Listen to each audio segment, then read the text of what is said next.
Bismillah. Assalamualaikum warahmatullahi wabarakatuh. Hari ini kita akan mengetahui dan belajar bersama hal-hal yang menyebabkan seseorang selamat dunia akhirat. Jadi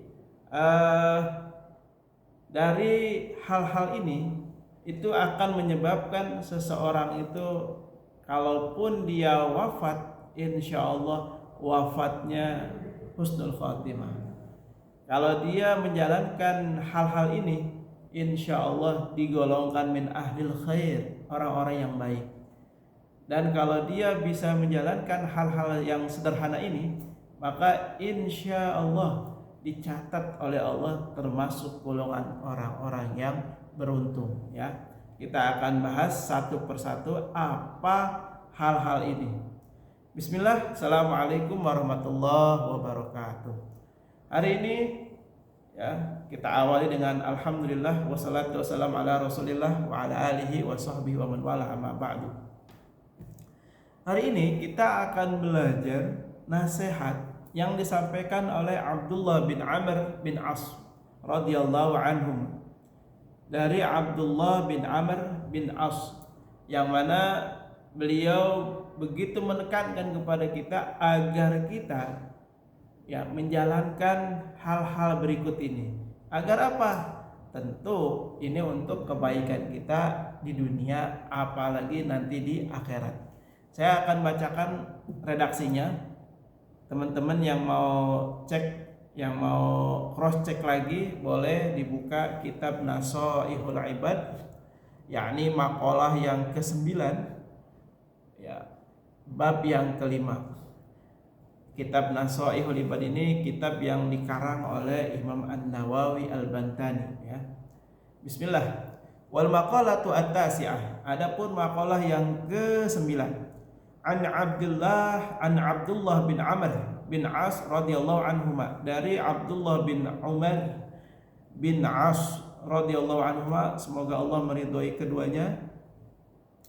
Khamsun man kunna, ada 5 perkara yang barang siapa mengetahui 5 perkara ini ya, maka dia akan selamat dunia akhirat ya. Kalau di sini redaksinya fihi sa'ida fid dunya wal akhirah ya. Di dalam 5 perkara ini ada kebaikan dunia dan ada kebaikan akhirat. Awaluha, yang pertama, an yazkura la ilaha illallah Muhammadur Rasulullah wa waqtan ba'da waqtin. Yang pertama, kebaikan yang didapat di dunia maupun di akhirat bagi siapa? Mereka yang selalu berzikir kepada Allah dengan membaca la ilaha illallah Muhammadur Rasulullah. Di sini tidak dijelaskan 1 atau 2 atau 3 atau 33 atau 100. Artinya apa? Yazkura ya, yang selalu, yang melakukan, yakni membaca la ilaha illallah Muhammadur Rasulullah, maka dia akan sa'ida fid dunya was sa'ida fil akhirah. Bahagia di dunia dan bahagia di akhirat. Ayo lakukan itu. La ilaha illallah Muhammadur Rasulullah. Terus apalagi? Wa idza batuliya bi baliyatin qala wa inna lillahi wa inna ilaihi raji'un wa la haula wa la quwwata illa billahil aliyyil azim. Yang kedua, ketika mendapat kesulitan, ketika mendapat penderitaan, ketika mendapat musibah, ucapkanlah inna lillahi wa inna ilaihi raji'un wa la haula wa la quwwata illa billah ya. Jadi kondisi yang kedua, yang seseorang itu akan mendapatkan kemuliaan di dunia dan kemuliaan di akhirat adalah ketika mendapat kesulitan, ketika mendapat musibah, ketika mendapat hal-hal yang tidak mengenakan, yang tidak nyaman, maka dia berucap. Apa yang diucapkan? Inna lillahi wa inna ilaihi raji'un wala haula wala quwata illa billah. Itu yang kedua. Terus yang ketiga, wa idza u'tiya ni'matan qala alhamdulillahi rabbil alamin syukran li ni'matin. Yang ketiga ini, apabila mendapat nikmat maka lisannya mengucapkan alhamdulillahi rabbil alamin syukran li ni'mati. Alhamdulillahi rabbil alamin. Jadi seorang muslim yang imannya sempurna, dia tidak akan pernah lepas daripada menyebut, memuji Allah ketika dia mendapatkan musibah. Ketika dia mendapatkan kenikmatan, selalu memuji Allah dengan kalimat alhamdulillahirabbil alamin. Jadi ini yang dilakukan oleh orang-orang soleh yang dia mendapatkan kemuliaan di dunia dan kemuliaan di akhirat. Nah, terus yang selanjutnya, wa idza ibtada'a fi syai'in qala bismillahirrahmanirrahim. Yang keempat, orang yang mendapat kemuliaan di dunia maupun di akhirat adalah orang yang selalu memulai aktivitasnya, memulai kegiatannya, memulai pekerjaannya dengan membaca bismillahirrahmanirrahim. Biasain dalam diri kita, biasain dalam aktivitas kita, ketika memulai apapun itu, baca bismillahirrahmanirrahim. Karena hakikatnya setiap perbuatan yang diawali dengan membaca bismillahirrahmanirrahim itu pasti bernilai ibadah, mendapat pahala, dan itu pasti sesuatu yang baik. Pasti. Kenapa saya bisa memastikan ini? Karena sampai detik ini saya tidak pernah menemukan orang yang melakukan kejahatan, keburukan, dia melafalkan dengan bismillahirrahmanirrahim. Tidak ada. Dia mau korupsi, bismillahirrahmanirrahim. Nggak mungkin. Dia mau berbuat curang, bismillahirrahmanirrahim. Nggak mungkin. Jadi sesuatu yang buruk itu potensi ditandai dengan tidak diawali dengan bismillahirrahmanirrahim. Nah, ketika seorang muslim mengawali kegiatannya, mengawali aktivitasnya, mengawali perbuatannya dengan membaca bismillahirrahmanirrahim, maka dia melibatkan Allah dalam perbuatannya.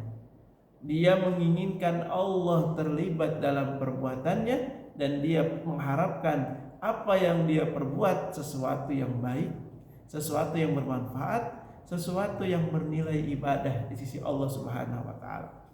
Oleh karena itu, jangan pernah lupa, jangan pernah luput. Awali dengan bismillahirrahmanirrahim. Apa aja Ustaz? Apa aja? Pokoknya sesuatu yang baik, jangan lupa awali dengan bismillahirrahmanirrahim. Karena itu akan menjadi sesuatu yang sangat bernilai di sisi Allah Subhanahu wa taala. Terus yang terakhir, wa idza afrata minhu zambun qala astaghfirullahal azim wa atubu ilaih. Yang terakhir, apabila melakukan sebuah dosa, melakukan sebuah kemaksiatan, orang yang mendapatkan kemuliaan dunia dan akhirat ini, dia selalu mengucapkan astaghfirullahaladzim wa atubu ilaih. Ya Allah, aku mohon ampun kepadamu ya Allah. Jadi setelah berbuat maksiat, setelah berbuat keingkaran kepada Allah, melalaikan kewajiban atas diri ini kepada Allah, maka seorang muslim yang baik, seorang yang memiliki kebaikan dunia dan kebaikan akhirat, dia akan langsung refleks, langsung automatically dengan membaca astaghfirullahaladzim wa atubu ilaih. Ya. Jadi inilah 5 hal yang kemudian orang-orang muslim menjadi mulia, orang-orang beriman menjadi naik derajatnya. Ya, jangan sampai kita tinggalkan, jangan sampai kita lupakan. Ya, saya akan ulangi sekali lagi, yang 5 perkara yang dapat menyebabkan seseorang mulia di dunia dan di akhirat menurut Abdullah bin Umar bin As. Ya, yang pertama adalah orang yang selalu berzikir menyebut la ilaha illallah Muhammadur Rasulullah. Yang kedua, apabila mendapat musibah dia mengucapkan inna lillahi wa inna ilaihi raji'un wala haula wala quwata illa billah. Yang ketiga, apabila dia mendapat kenikmatan selalu lisannya menyebut alhamdulillahi rabbil alamin syukran li ni'mati. Yang keempat, wa idza ibtada'a fi syai'in, apabila memulai sesuatu selalu diawali dengan membaca bismillahirrahmanirrahim. Yang terakhir, yang kelima, yang menyebabkan seseorang mulia di dunia dan akhirat adalah ketika dia melakukan kesalahan, berbuat maksiat, melalaikan kewajiban, dia refleks, ya, dia otomatis mulutnya langsung melafalkan astaghfirullahaladzim wa atubu ilaih. Kita mohon kepada Allah, mudah-mudahan semua ilmu yang kita ketahui, yang kita dapat, ya, dari Allah Subhanahu wa taala bisa kita aplikasikan dalam kehidupan kita, bisa kita amalkan dalam kehidupan kita, sehingga kita digolongkan orang-orang yang beruntung, orang-orang yang kalau diwafatkan insyaallah wafat dalam keadaan husnul khatimah. Amin ya rabbal alamin. Allahu a'lam bishawab. Mohon maaf jika ada yang salah dan kurang berkenan. Hadanallahu wa iyyakum ajmain. Assalamualaikum warahmatullahi wabarakatuh.